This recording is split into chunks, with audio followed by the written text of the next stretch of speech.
Olá, meu nome é Edson Roberto e este é o canal Meu Sítio, e hoje nós vamos ter uma conversa muito especial aqui, muito importante inclusive para você que vai se identificar com o assunto que nós estamos tratando aqui hoje. Fala-se muito ultimamente sobre autismo e hoje especificamente a gente vai entrevistar uma mulher que é mãe de um autista e a gente vai saber um pouco dessa situação de como é conviver com o autismo, conviver com uma criança autista, os desafios, toda a logística que precisa para cuidar de uma pessoa que tem autismo. Nós vamos conversar com ela, eu vou pedir obviamente para ela se apresentar para nós, para a gente poder conhecer um pouquinho dela, o que ela faz, né? E para você que se identifica com a Carolina, se quiser obviamente deixar recados aqui nos comentários para nós, será muito bem-vindo, tá bom? Ana Carolina, seja muito bem-vinda ao canal Meu Sítio, né?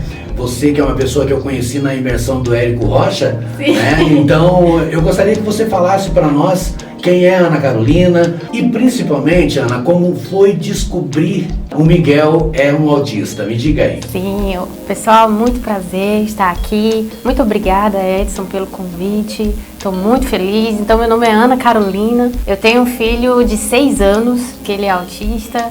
E aí estamos na luta sempre, como toda mãe, né? Independente de ser atípica ou não. Então, Carol, conta pra gente como é que foi, quando que o autismo chegou? Você descobriu no nascimento? Como é que aconteceu essa questão de você descobrir que o Miguel é um autista? Então, o diagnóstico ele é através de um neurologista infantil ou de um psiquiatra infantil. Só que para você chegar até esse ponto, você tem que observar vários comportamentos daquela criança. E daí a gente vai enfrentando, que eu acredito que toda mãe enfrenta, que é uma solidão, porque a mãe ela vê, né? Ela vê o que está acontecendo, enquanto as outras pessoas não veem, né? Então nesse começo, não é algo que aconteceu comigo, acontece com todas as mães, é aquela coisa assim, não é não, não, isso aqui é tranquilo, não, isso é o tempo de cada criança. Então é como eu sempre falo, né? Cada autista ele é único. Então ele vai ter comportamentos diferentes, porém existem comportamentos padrões. Atraso de fala, o meu filho teve atraso de fala. Então a primeira vez que eu notei que existia alguma coisa a se observar foi quando ele tinha 8 meses. Eu acompanhava, cada criança ela tem um marco do desenvolvimento. Então ela tem um marco de desenvolvimento de andar, de engatinhar, né, tem um marco de desenvolvimento que é relacionado à comunicação. E meu filho não atingia esses marcos de desenvolvimento. Sim. Ele não atingia. E o que são? É apontar, é bater palma, é fazer o olhar. Quando a criança ela vê algo interessante, ela vai olhar aquela bola ali, ela vai olhar para a bola e ela vai olhar, por exemplo, para a mãe. Ela vai olhar para a mãe para ver se a mãe está vendo aquele algo interessante que ele está vendo. Então, o meu filho, ele não fazia isso. E eu observava assim, eu tenho uma prima que ela tem a mesma idade, ela tem uma filha com a mesma idade do meu filho. Então, quando eu coloquei os dois juntos, assim, eu vi que a menininha tinha uma desenvoltura diferente. Quando ele tinha 1 ano, mais ou menos, a gente chamava, ele não olhava. Aí eu levei ele para fazer um exame de audição. E daí eu fui observando, ele não falava, ele não dava tchau. Que geralmente criança dá tchau, né? Bebezinha, ela dá tchau, gestos que né? aprende, né? Ele não fazia isso. E aí eu tenho um relatório, até hoje eu tenho, de tudo que o Miguel fazia, tudo.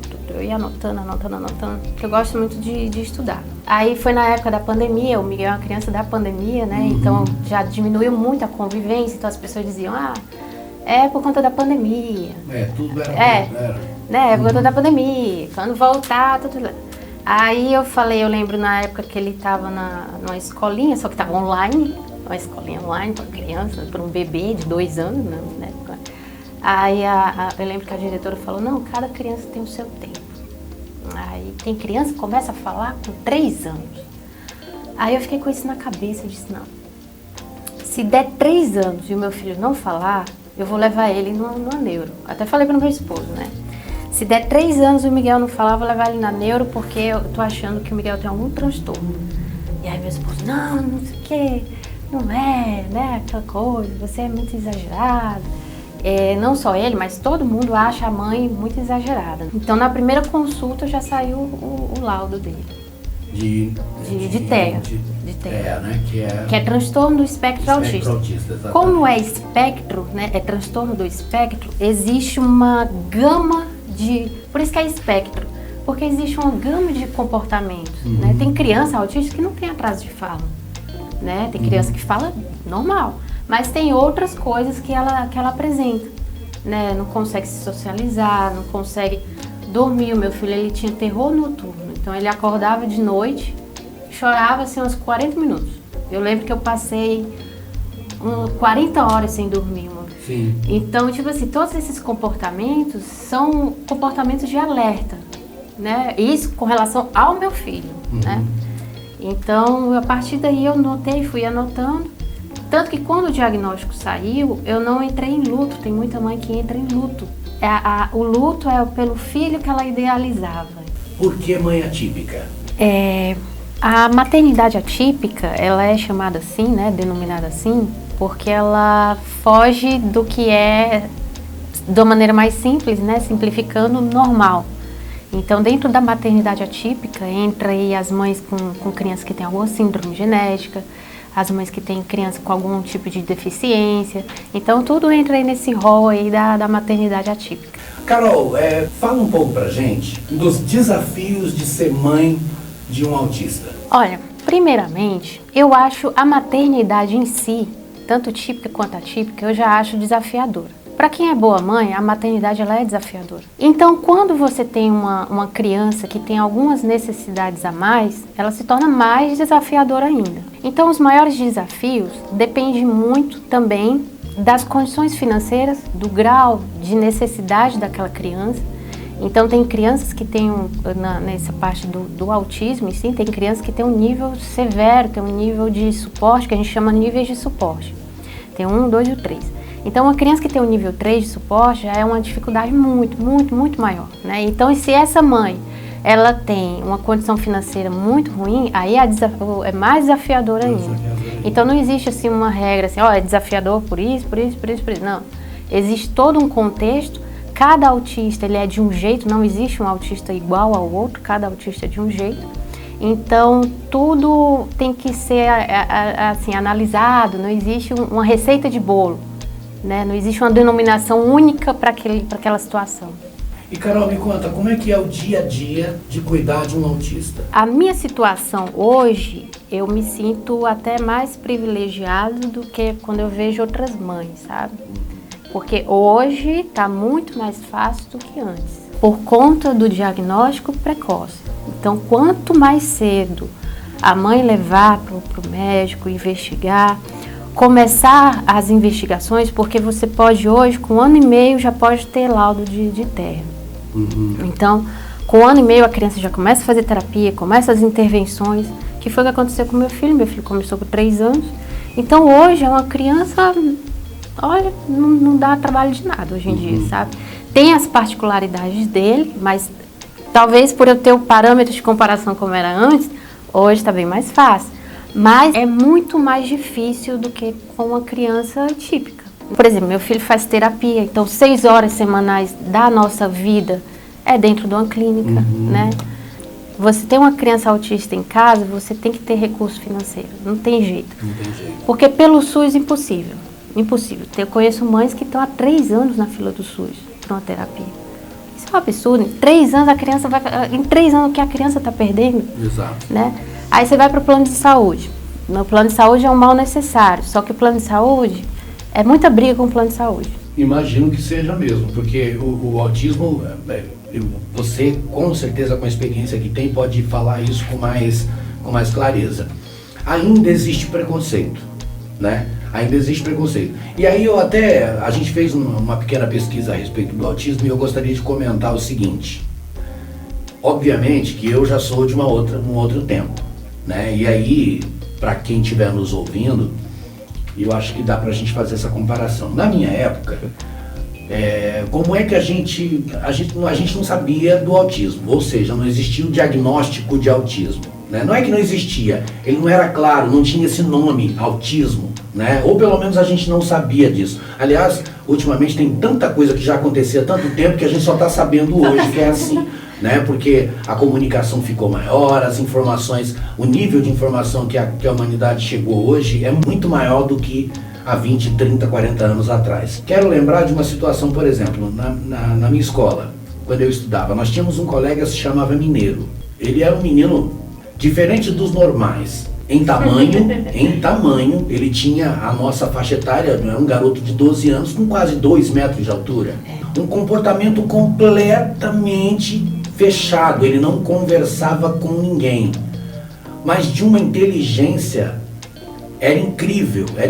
E eu lembro de uma cena, os meninos normais, entre aspas, falando, né? Tiravam notas aí, 60, 70, e o Mineiro só tirava 10.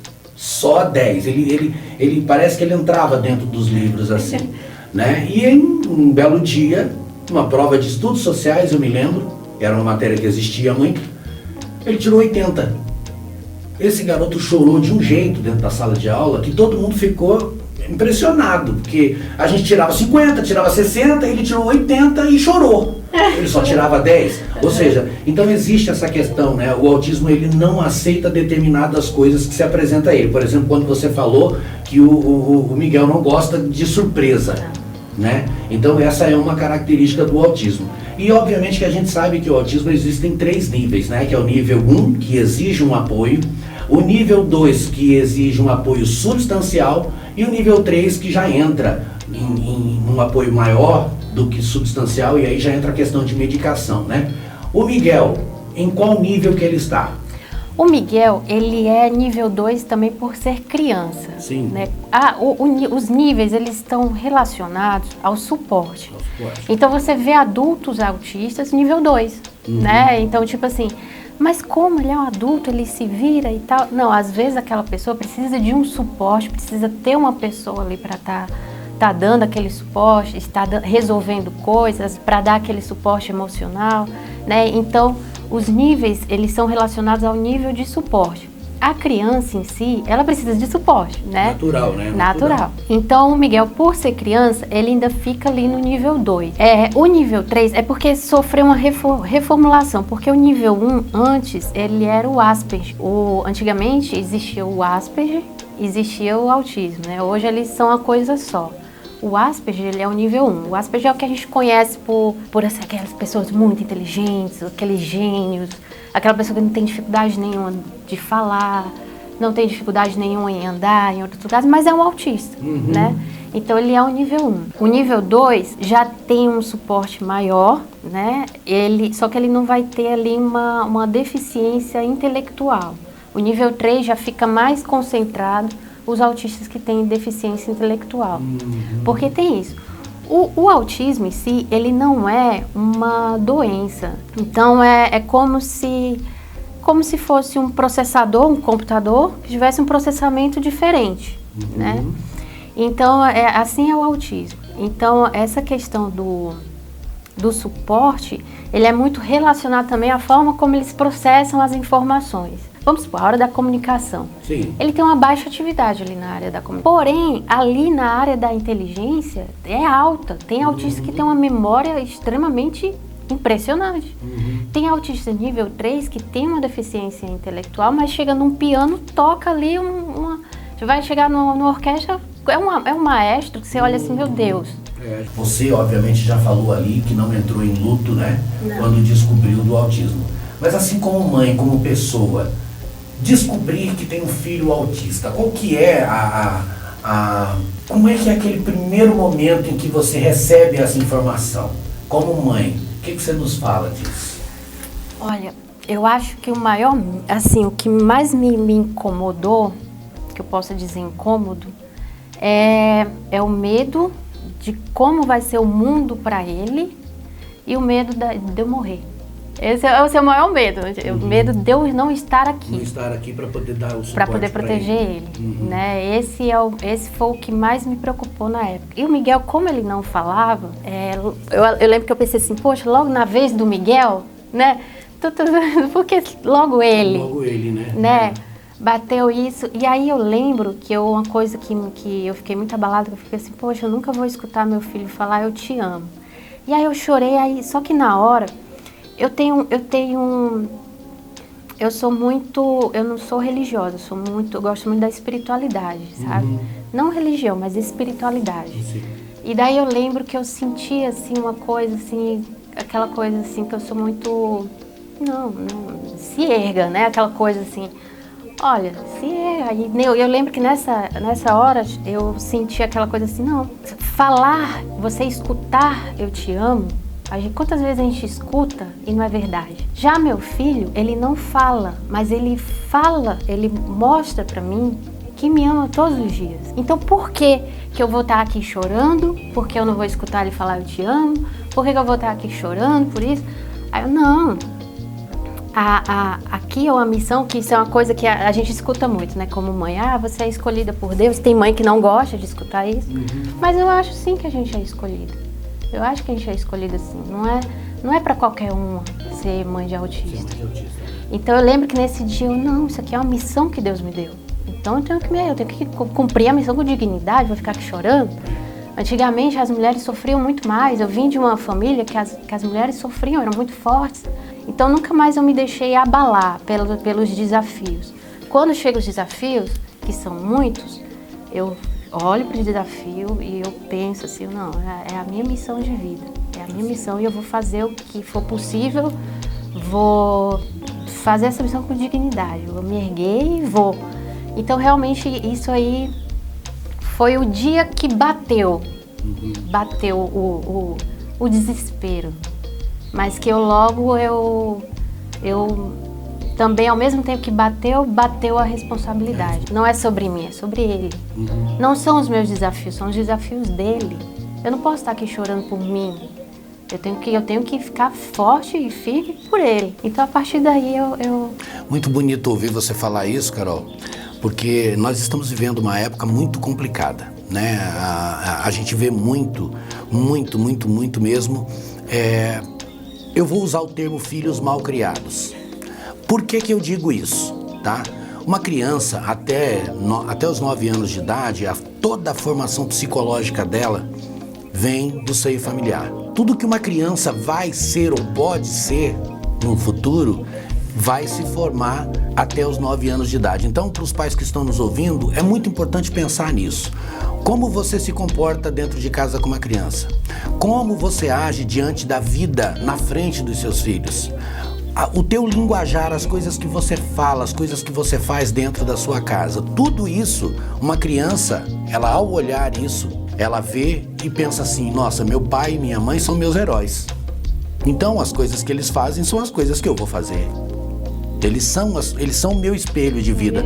Então, se você não tiver um comportamento responsável, seu filho não terá um comportamento responsável. Se você não for uma pessoa, vou usar um termo, hipoteticamente falando, decente, o seu filho não será decente. Se você for um cara que fala muita bobagem, seu filho vai falar bobagem. Isso é natural. Carolina, a gente estava falando aqui sobre o desafio de ser mãe, o desafio de ser mãe de um autista. Eu gostaria de chamar a tua atenção para a questão sentimental dessa história. Questões familiares, tá? Ser mãe de um autista, você falou que é uma prova difícil, né? Que não deve ser nada fácil, isso a gente consegue imaginar. Mas aí eu gostaria de ver com você, e até para chamar a atenção de quem estiver nos ouvindo também, né? E usar isso como um exemplo. Tá? Como é que é a luta para se cuidar de um autista? Como é que é o comportamento da família no dia a dia, o pai, a mãe, né, diante dessa situação, que é uma situação nova que se apresenta, que gera um desafio muito grande. Eu gostaria que você falasse sobre isso para nós. É o que eu penso e falo muito, que tem coisas na vida que você não pode mudar. Tem coisas que acontecem na sua vida que você não pode mudar. Mas como você lida com aquilo que acontece, aí sim você pode mudar, né? Então, assim, quando o autismo chegou na minha vida, eu nunca imaginei ter... Eu era muito independente, eu tinha minha vida, eu era dessas pessoas, assim, que eu pensava em nem ter filho, sabe? Então, quando eu tive filho e chegou o autismo, então eu não podia mais trabalhar fora, eu tinha que ficar dependente, né? Dependente do marido, em casa. Então, isso vai te minando. E o autismo, ele, pra mãe, de um modo geral, ele é muito solitário, né? Tanto que 80% dos casais, eles terminam. Você vê mãe de autista, 80% não é um casal mais, é mãe solo. Porque é muito fácil para o homem pegar as coisas dele e ir embora, né? Viver a vida dele, fugir daquilo ali, né? Mas a mãe fica. Então, assim, a maternidade atípica, ela é muito solitária, principalmente no início, né? No início é muito solitário, porque ninguém da família não entende.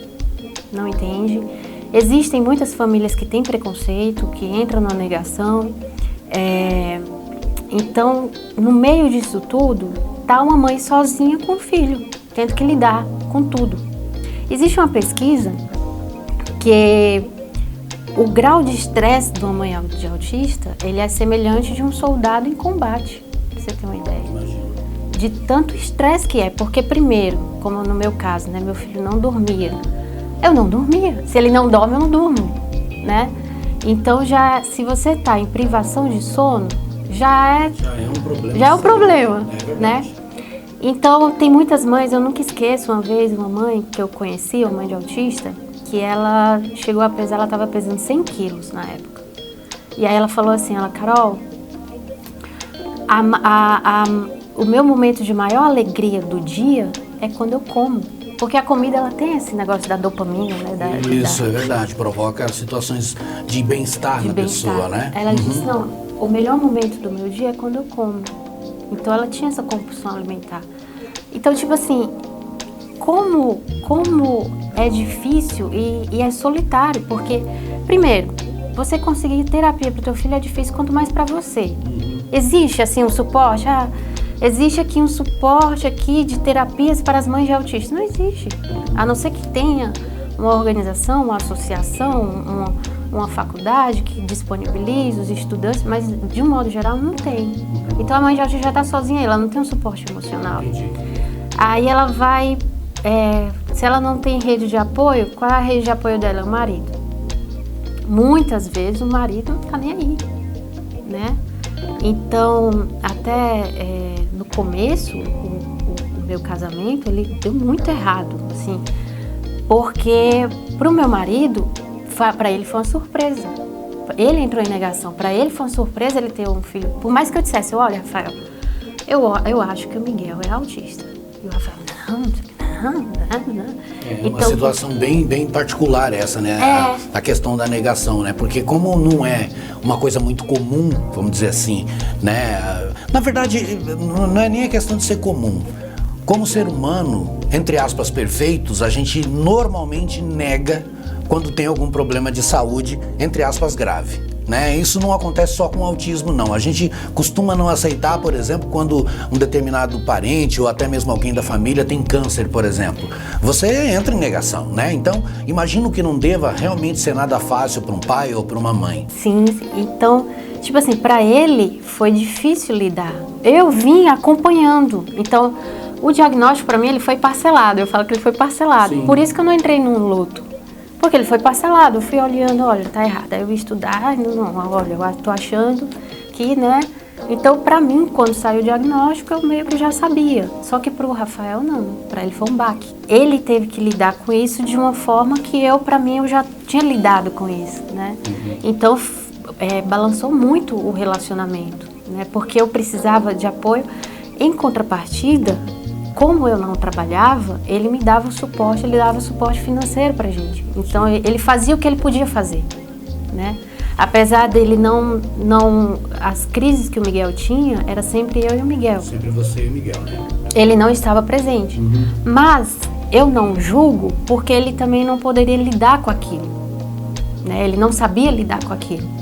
E ele fazia o que ele podia fazer, que era trabalhar, para poder dar esse suporte. Por quê? Porque é muito difícil pra gente trabalhar fora como mãe de autista. Porque, primeiro, as escolas, existe uma inclusão que não existe, é só no papel, né?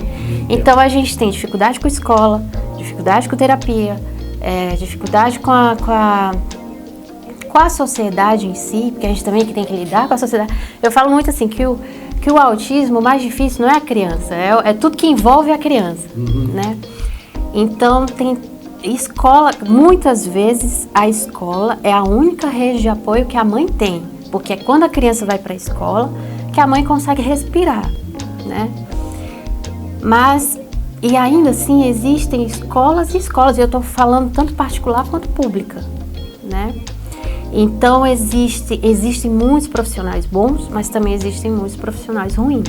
E também existe algo que eu percebo que é tipo assim, ó, a criança vai fazer inclusão na escola. Então, a criança, para o governo, a criança está matriculada na escola. Uhum.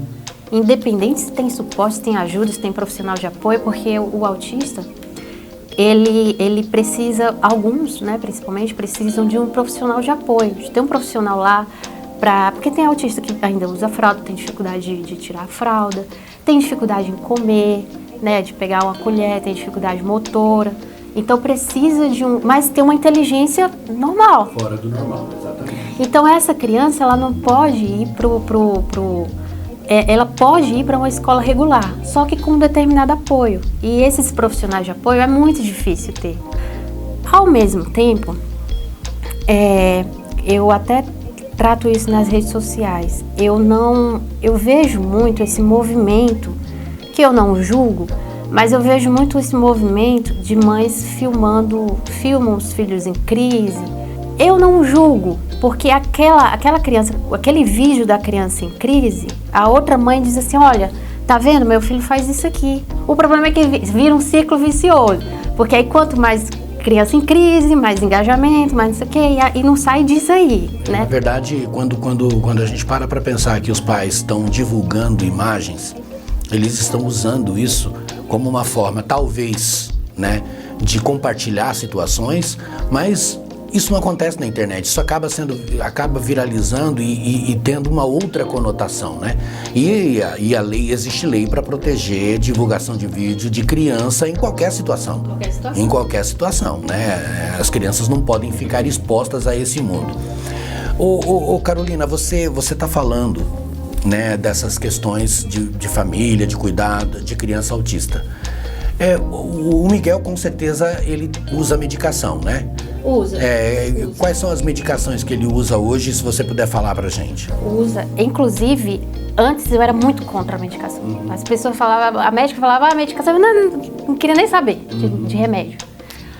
Porém, hoje em dia eu abençoo todos os dias o desenvolvedor da risperidona. O nome dele. É um remédio muito comum para as crianças autistas. Não é para tratar o autismo, é para tratar os comportamentos, os desafios que o autismo traz. Entendi. Então, por exemplo, com a risperidona, antigamente o Miguel ele não conseguia entrar numa sala de aula.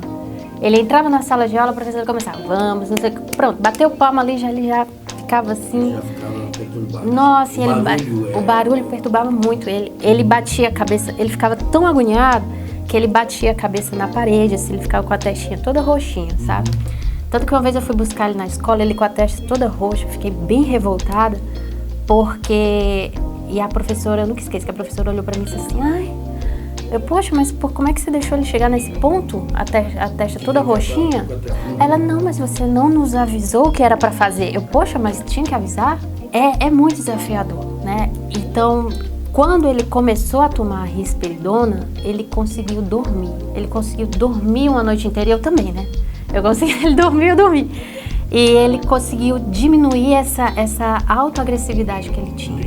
E aí ele passou a ter qualidade de vida, porque ele começou a ir para a escola, ele começou a fazer terapia, acompanhar uma terapia, porque nem ficar na sala de terapia ele conseguia.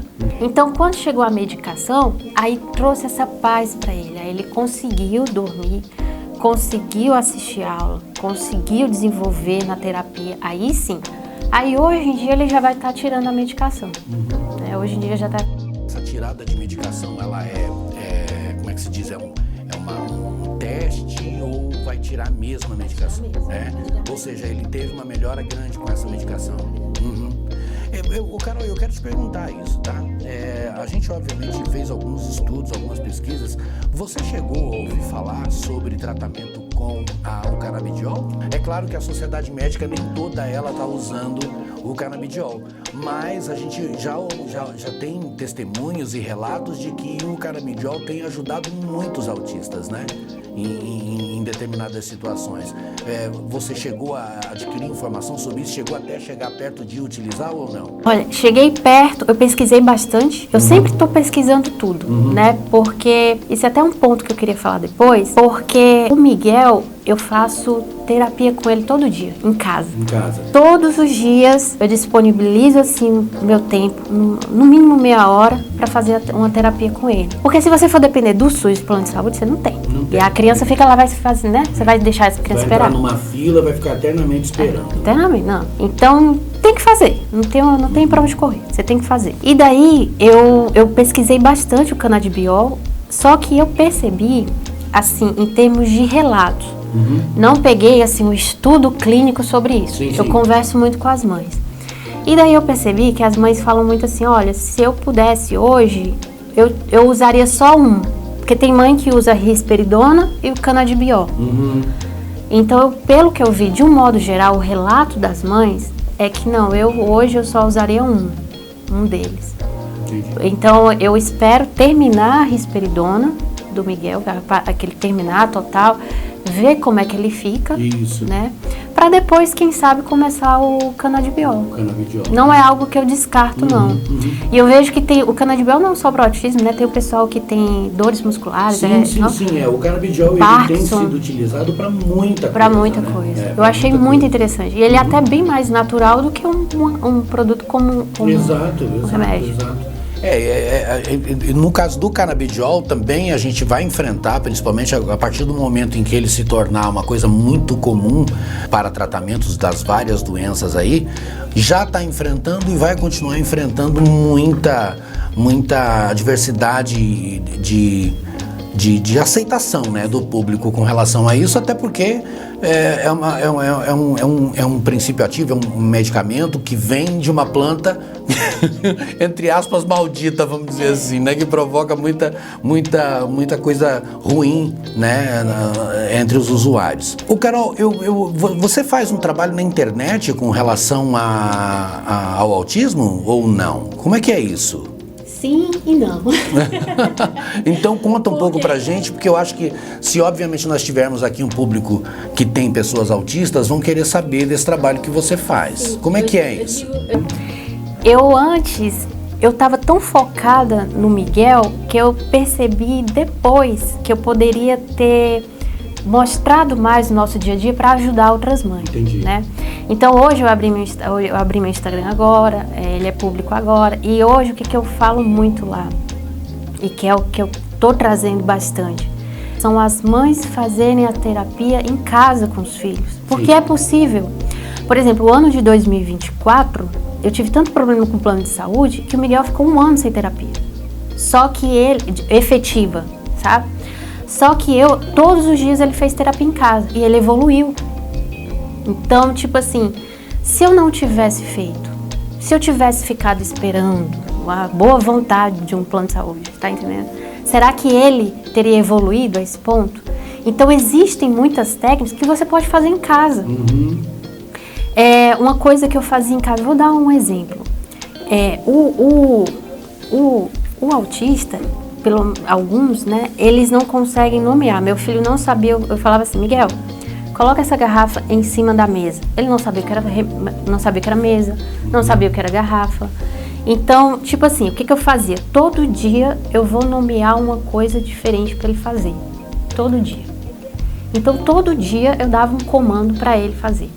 Né? Todo dia. Eu repetia o dia antes e fazia um novo. Repetia o dia. Então, tipo assim, a gente brincava de sopa do neném. Eu pegava uma panela e colocava, o que é que tem na sopa do neném? Será que tem a garrafa? Aí colocava dentro da sopa, da panela. Será que tem a xícara? Eu ficava repetindo. Isso é uma coisa simples que a mãe pode fazer em casa, né? Então, existem muitas técnicas que eu fui estudando. E eu vejo que é possível as mães poderem fazer em casa. Outra coisa também que eu quero também trazer para as mães é uma forma das mães também terem uma renda em casa. Porque eu parei de trabalhar fora. E o que nos salvou, assim, de uma certa forma, foi eu poder trabalhar em casa. Porque trabalhar fora é impossível. Sim. Mas existem muitas formas de você trabalhar em casa, principalmente com a internet. É possível você ser afiliado, é possível você trabalhar com consórcio, com proteção veicular, coisas que eu trabalho em casa. Então, não estou dizendo que é fácil, mas é possível. É possível ser feito, com certeza. Né? O que é que você, Carolina, como mãe de um autista... Agora, eu gostaria de ver de você o seguinte. Conselhos, né? Como mãe de autista, o que conselho você dá para uma mãe ou para uma família que tem um autista, não sei, no seu círculo familiar ali? Qual conselho que você dá? Cabe conselho? Compartilhando Compartilhar a experiência. experiência. Muito bem. Então, qual é o que você gostaria de compartilhar de experiência com famílias e mães de autistas? Primeiro de tudo, siga o seu instinto, que a mãe sempre está certa. Segundo, o segredo para lidar com o autista é a previsibilidade. O autista não gosta de surpresa. Mas se você fizer ele prever a vida, o que vai acontecer, é muito mais fácil de lidar. Vou dar um exemplo. A minha família mora no Nordeste. E quando a gente pegou um avião e foi terrível. Foi terrível. O Miguel não conseguia... O avião pousou com o Miguel gritando. Quem tinha pânico no avião desmaiou nesse momento. Porque era o avião pousando, o Miguel gritando. Ele tinha que sentar no banco, colocar o cinto para poder pousar, né? E o Miguel não queria. Só que eu coloquei ele no banco, coloquei o cinto, então ele foi se debatendo, até cortou minha boca e tal. Então, foi muito terrível. E daí foi quando eu descobri, poxa, a gente vai ter que voltar. Vai ser isso, né? Então, alguma coisa eu vou ter que fazer. Aí eu fui estudando, e aí não, é a previsibilidade. É fazer a previsibilidade.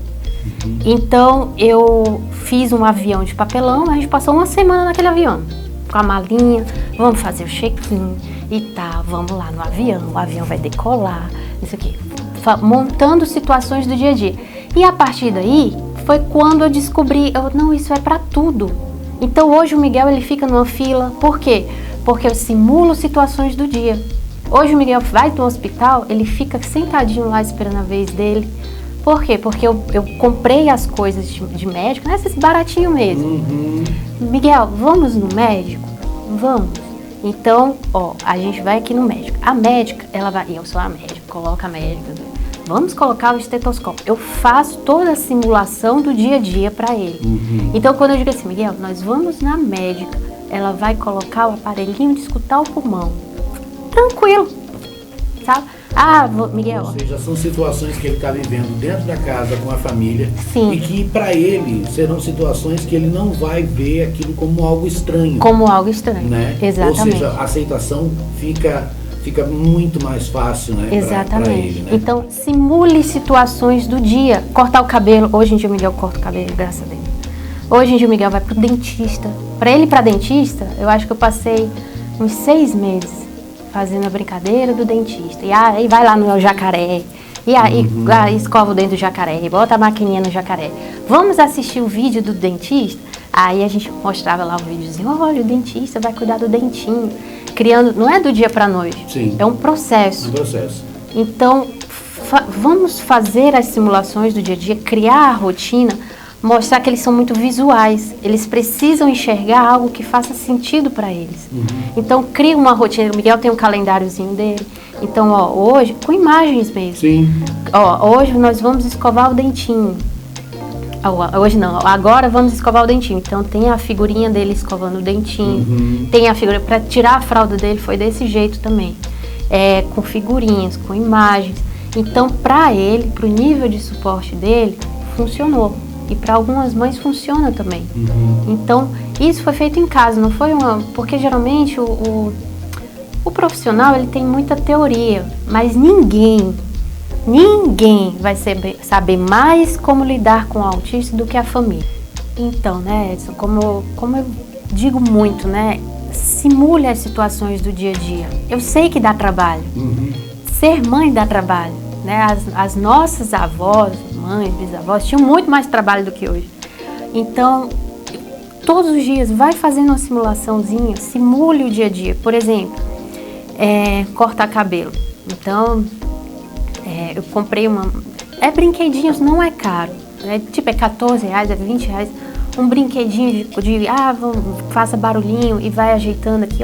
Tá cortando o cabelinho. Estamos cortando aqui, compramos aquelas batatas que cresce Cresce o matinho. Assim. Que cresce o matinho. Vamos cortar o cabelo. E vai cortando. Porque para eles é uma situação muito estressante por conta de barulho, estar num lugar que eles não é acostumado, estar com a pessoa que não está acostumada, estar sendo tocado com pessoas que eles não estão acostumados. Então, se eles entenderem todo o processo do que vai acontecer, é muito mais fácil.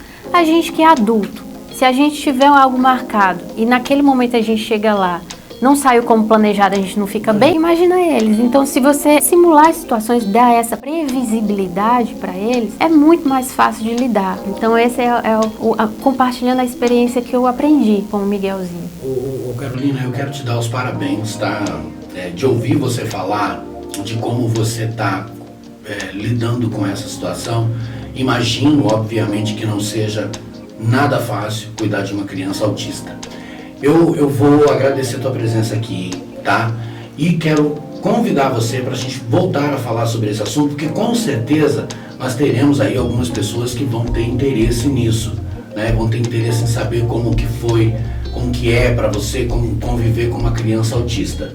Tá? Numa outra situação eu quero estar comentando com você de diagnóstico médico, né? De como que os médicos lidaram com você e o Miguel nessa situação, até para que a gente possa, entre aspas, fazer julgamentos e também elogiar se for o caso, né? Olha, então, é difícil também, sabe? Então. Olha, só para você ter ideia, eu vou contar melhor no próximo, mas uma médica pediatra no hospital da Unimed lá em João Pessoa, ela falou para mim que o autismo era causado por conta do whey protein e da creatina. Então, Graciane Barbosa, se tiver 10 filhos, é 10 filhos autistas. 10 filhos autistas. Então, você vê, existem profissionais e profissionais. Autistas e bombados, né? Que coisa horrível. Meu Deus do céu, cara. Então, existem profissionais. Eu gostaria que você, né, fizesse as suas considerações finais a respeito desse assunto, para a gente poder finalizar, tá bom? Eu estou muito feliz em estar aqui. Agradeço demais. Eu fico muito feliz em poder falar sobre isso, as mães terem esse espaço, terem poder dar essa voz, né? A gente precisa disso, a gente precisa falar, a gente vê muitos profissionais falando, mas ninguém vai saber melhor do que a gente. Exato. Ninguém é mais especialista em autismo do que a mãe. Eu sei que o pai também, mas como é sempre a mãe, né, eu falo a mãe. Então ninguém vai saber mais do que a mãe. Então eu fico muito feliz de poder estar aqui. Muito feliz. Eu que agradeço a tua presença. Te convidar, obviamente, para você voltar outras vezes. Esse é o canal Meu Sítio e hoje nós falamos aqui sobre autismo e com certeza a gente vai voltar a falar sobre esse assunto. Então, muito obrigado e até logo mais.